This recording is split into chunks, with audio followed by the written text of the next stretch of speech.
Screens surround us everywhere we go. Phones, computers, TVs, iPads, you name it. Social media, TV shows, mobile games, and websites, it consumes our everyday lives. But not only is it consuming the lives of teenagers and adults all over the world, but the lives of children as well. Over the last several years, more and more children are being exposed to screens every single day. Whether it's giving them an iPad at dinner, or sitting them in front of a TV so you can get work done, younger and younger children are being exposed to screens in their everyday life. And while it can bring a good opportunity for parents to get work done or keep crabby kids calm, it is negatively affecting every child that is exposed, and I firmly believe that young children do not need the exposure to screens that they have today. In this presentation, we'll go over 3 points. First, we'll talk about the opposing side and why many people believe that screens can be beneficial to young children's minds. Then, we will talk about the rebuttal and why technology is doing more harm than it is good.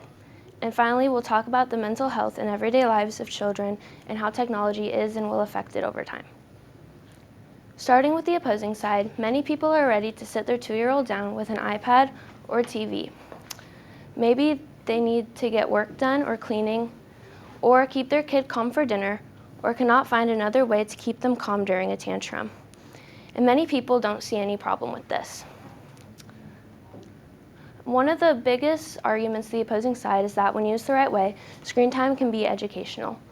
According to raisingchildren.net, good quality screen time and digital technology can support children's development, learning, and play. Children can play educational games or watch shows that teach kindness, numbers, letters, or other skills important for their age group. It gives children a good opportunity to be creative while they learn and raises a good opportunity for busy parents to get work done that their child might be preventing them from doing. And while the opposing side has some good points, the negatives far outweigh the positives. When you give a 2-year-old a tablet to keep them calm, they will learn that in order to stay calm, they need a screen.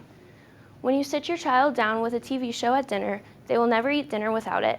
And when you put your kid in front of a TV so you can get work done, they will never be independent enough to let you get work done without it. It is raising a very dangerous routine for both the child and the adult. While screen time can be educational, real-life experience is much more effective. While a child is watching an educational show about the environment, they could be outside experiencing it for themselves. Children do not need educational games on their tablets. There are many puzzles and toys used for the exact same purpose. And while they're watching shows that are teaching them kindness, parents can be setting a real-life example. They don't need TV shows to teach them their numbers and letters. They could be using things such as flashcards or being taught face-to-face.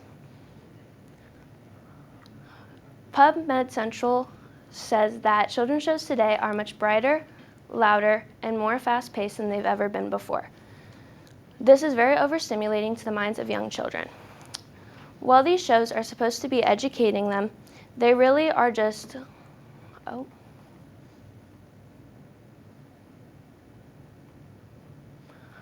in fact, a study was done with 64-year-olds where they were all randomly assigned to either watch a fast-paced cartoon or draw for 9 minutes.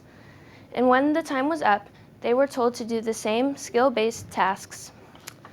And results showed that every single child who had just got done watching the popular cartoon performed significantly worse than the children who had just gotten done drawing. Rather than educating children, these shows today have just shortened their attention span and worsened their emotional regulation skills.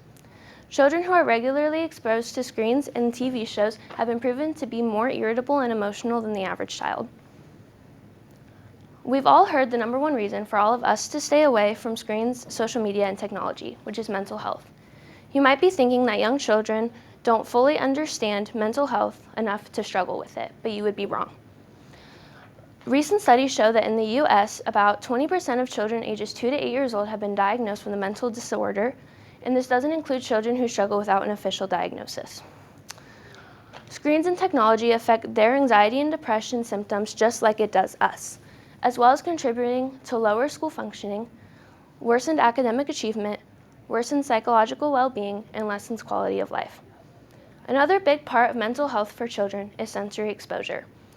When children are constantly in front of a TV or screen, they're not being exposed to the senses that they need for their development.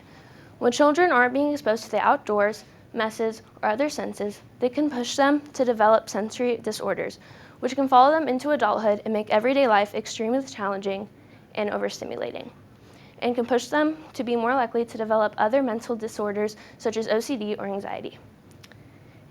In this presentation, we went over the opposing view and why many people believe that technology can be educating or good for children. Then we went over the rebuttal and why technology does more damage than it does good. And finally, we talked about the mental health and everyday life of children and how technology is affecting it. I hope that after hearing both my side and the opposing side, you can understand why technology is truly damaging to the minds of children. And as for right now, it is not too late to limit or take away the screens. So let's work together to not get to a point of not being able to take it back. Thank you.